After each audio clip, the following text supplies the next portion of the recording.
Before the surgery or knowledge of the cyst, Joy was very energetic and happy, always playing soccer, very great, good student. And then we noticed her sleeping a lot or sleeping more often and having headaches. She was very energetic, on the go. Her feet hit the floor. She didn't stop until she went back to bed at night. She was really, really, really good. Like, she had all kinds of articles on her, and she was just really good. What wasn't Joy's best attribute as a soccer player? I think Joy did everything very, very well. I think one of the things that was probably the strongest about Joy, Joy was one of the best natural ball strikers I've ever coached and seen. She can hit a dead ball completely flat, 60 miles an hour, no problem.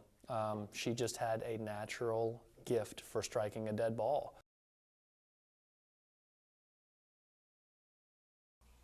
Joy was very good. She made All-State, played on varsity since the beginning of her her high school career, and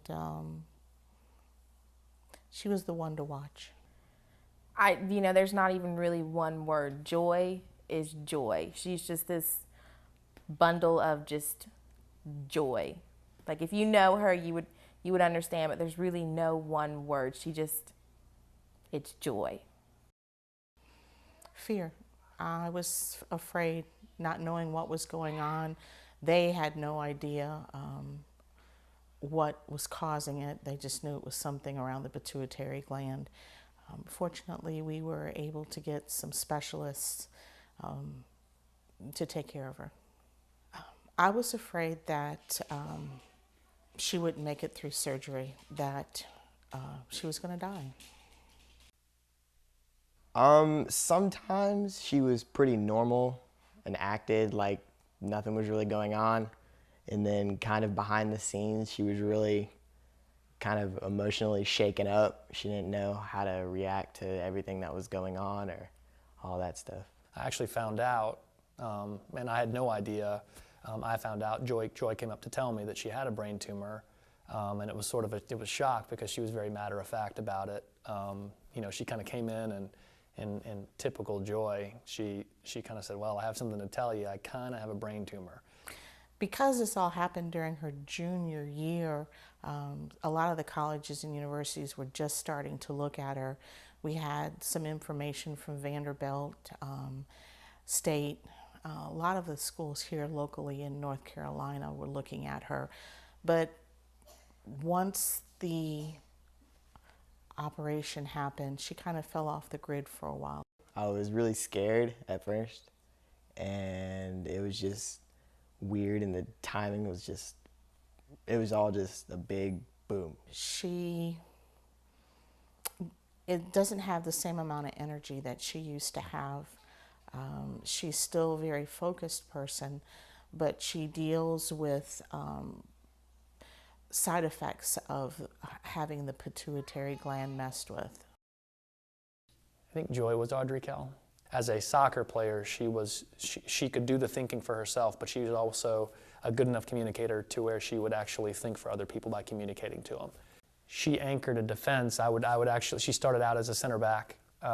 She did a fantastic job of defending and organizing. She's extremely strong and very athletic.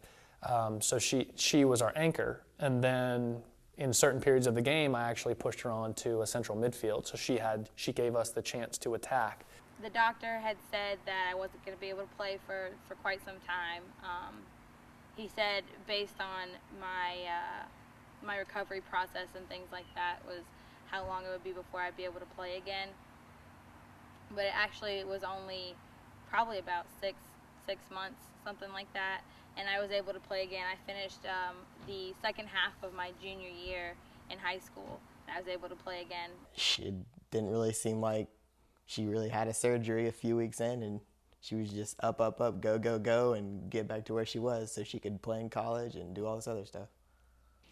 I was not surprised that Joy came back that quickly. It's in her nature. If she sees something that she wants, she goes for it, and she always gives 101%. I'm very proud of you, baby. one piece of equipment that I have to wear now post-surgery. It's headgear. It's called headgear, and it's this piece of kind of like cushion that goes across my head and straps in the back. It helps me because in soccer there's a lot of head contact. You would have to head balls and things like that, and it's just to basically protect my brain and my insides. Joy, her whole life she's been a fighter, and whenever she wants something, she just goes out and works her best for it, and she came back.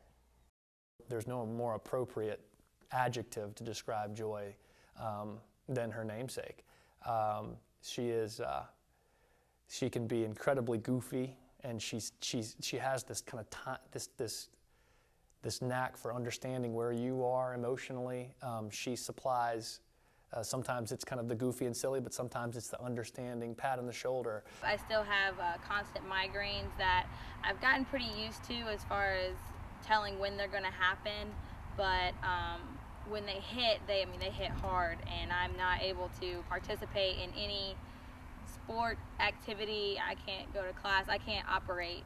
It's definitely affected the way I play sometimes because I miss out on weeks of practice sometimes with these migraines and things.